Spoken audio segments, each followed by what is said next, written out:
kubur, dari kamu bangun tidur sampai kamu mau tidur lagi, itu ergonomi selalu nempel di situ. Jadi bukan hanya terbang kursi. Bu Ulfa tolong ingatkan ya di aba-aba, dadah-dadah kalau waktu saya sudah menghabis. Jadi ergonomi itu seperti ini, luas sekali. Apapun yang kamu interaksi dengan apapun, dimanapun kamu berada, bahkan kamu pakai sepatu high heel, pakai ransel, itu semuanya berkaitan dengan ergonomi. Dimanapun kamu berada, lagi kerja, bahkan di dapur, lagi di kamar mandi sekalipun, WC itu juga pasti desain ergonomi, ya.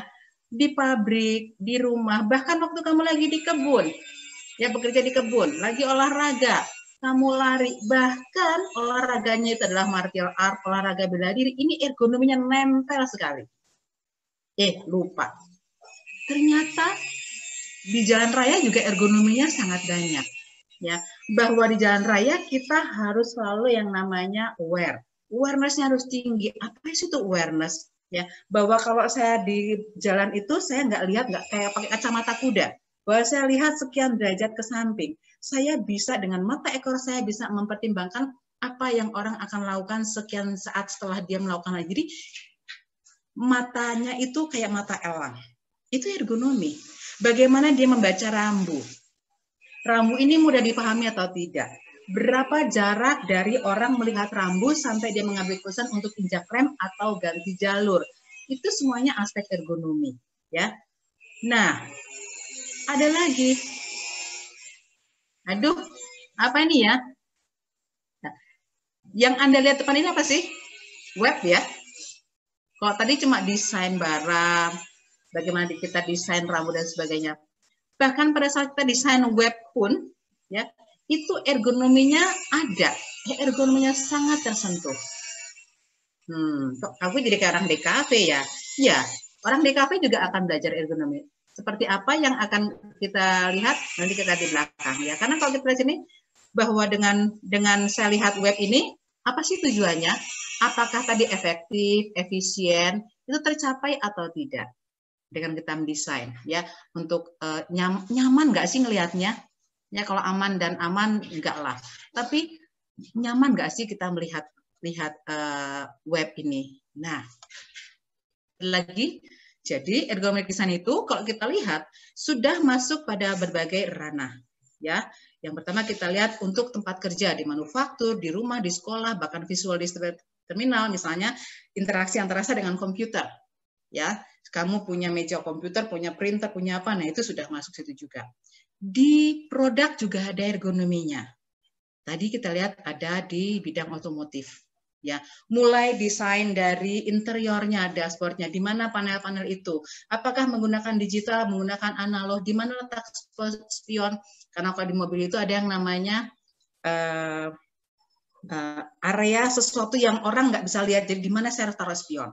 Ya, spion taruh sebelah mana sehingga kalau saya lihat spion itu maka area di belakang saya berapa banyak yang harus saya lihat. Saya akan atur spion. Nah, spion itu kan diatur kan. Kamu suka kalau naik motor, naik mobil ngatur spion. Itu adalah sesuai dengan antropometri kamu.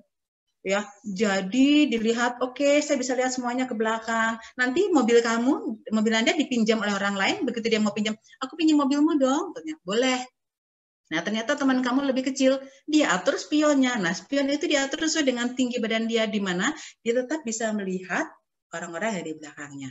Nah, kemudian activity juga kita desain ya. Di kerja tadi, bagaimana cara kerja yang lebih efisien atau lebih efektif. Atau di bidang olahraga kok ada ergonomi juga. Ya, waktu kamu naik sepeda, mengayuh yang baik dan benar itu seperti apa? Waktu kamu berlari itu gayanya seperti apa? Ya, jangan lari gayanya seperti ini sehingga kaki kamu bebannya berat. Atau waktu kamu waktu Anda sedang olahraga mengenai martial arts. Nah, kalau misalnya olahraga martial art ya, maaf, olahraga dengan seperti bela diri, taekwondo, karate dan semuanya, itu biomekanikanya sangat kental sekali. Ya, kemudian seberapa cepat dia bereaksi. Kemudian pada medical rehabilitation, jadi pada pemulihan dan sebagainya ya, untuk pemulihan kesehatan itu banyak sekali aspek ergonomi yang kita lakukan. Nah, sekarang kita lihat, tadi kita sudah lihat perkembangan industri 4.0 begitu pesatnya, keterlibatan orang sedikit sekali, nggak ada. Bukan nggak ada ya, semakin sedikit. Terus saya sebagai orang ergonomi di mana? Atau sebagai orang TI? Ya, saya akan bicara ergonomi dulu karena tadi ternyata enggak kok. Bahwa kita sebagai orang ergonomi, keterlibatan kita masih banyak walaupun sebenarnya kita bicara mengenai manusia. Sekali lagi, seotomatis apapun, secanggih apapun sebuah sistem, ya, maka manusia itu akan selalu ada. Man is the central. Jadi kita lihat di sini ya bahwa ergonomi masih bisa dilibatkan dalam berbagai hal. Ya, mengenai mesin reliability and safety, ya, ada keadaan orangnya di situ. Ada aspek psikologi, ya. Coba diingat, terutama ini teman-teman yang kemarin e-learning, ya. Kalau kamu mau mengukur, waktu Anda kuliah di kelas offline, dengan tiba-tiba dampak PSBB, kamu harus pulang ke rumah dan diam di rumah, kita kuliah e-learning, lebih stres mana?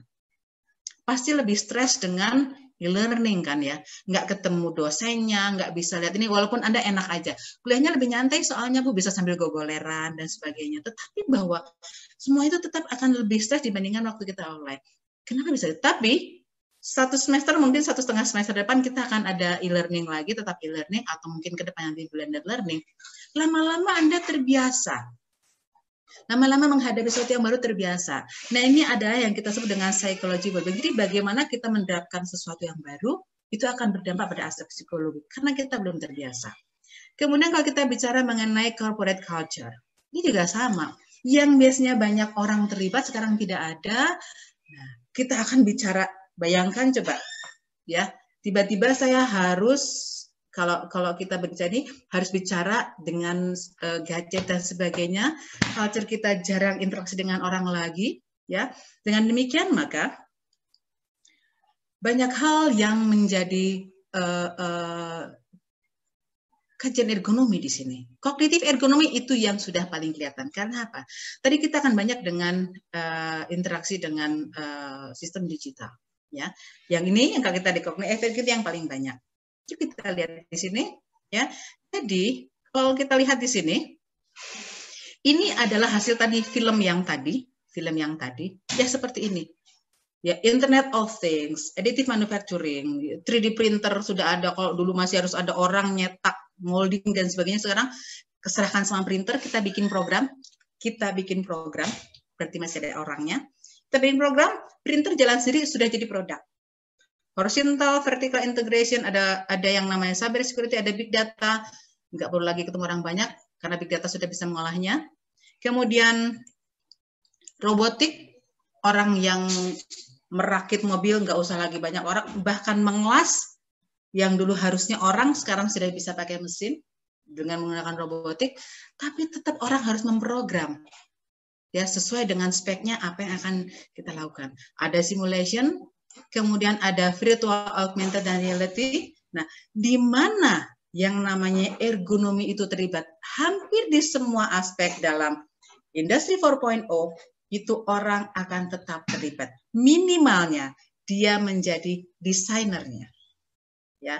Nah, yang paling kelihatan di sini adalah pada virtual atau augmented reality, contohnya di sini. Ya. Pada virtual augmented reality, maka akan berkaitan dengannya 3D visualization. Ada immersive experience, ya. Nah, disinilah mulai virtual ergonomi bisa kita gunakan. Kita tetap melihat ada man, machine, and environment test, dan apa yang kita lakukan pekerjaan tersebut. Ya, dengan kita melakukan analisis, seperti apa sih pekerjaannya, interaksi manusia seperti apa, lalu mulai kita rancang. Nah, baik Bu Ulfa, bisa tolong tampilkan seperti apa yang disebut dengan virtual ergonomic, yang contohnya adalah mengenai virtual augmented reality. Silakan Bu Ulfa. Ini yang disebut dengan virtual augmented reality.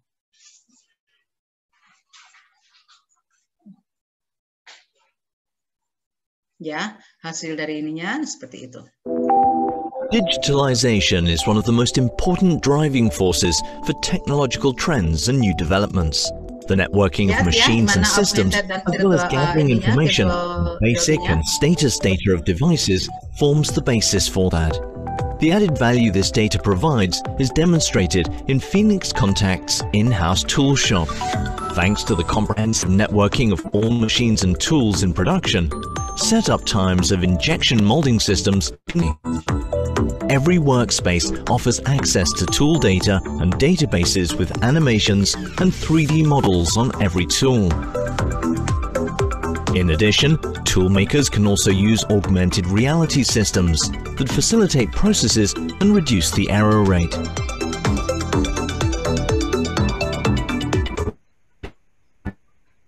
That's how the complex injection molding tools can runners, heating and cooling circuits, as well as the optimum tool precisely where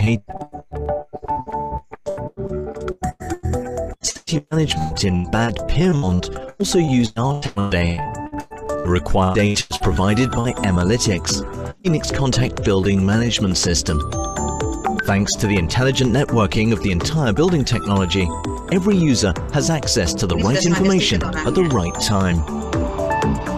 External maintenance personnel is led independently and informed about everything that is important in the event of a maintenance work. Controlled safety instructions are given directly on the spot, immediately before use.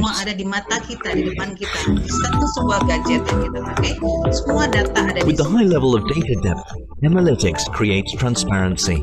Augmented reality technology makes it possible to experience this transparency. If you are also interested in experiencing augmented reality with regard to Industry 4.0 and building technology, come and visit us at one of our sites. Together with you, we develop your own digitalization strategy, from production to the intelligent building. Okay.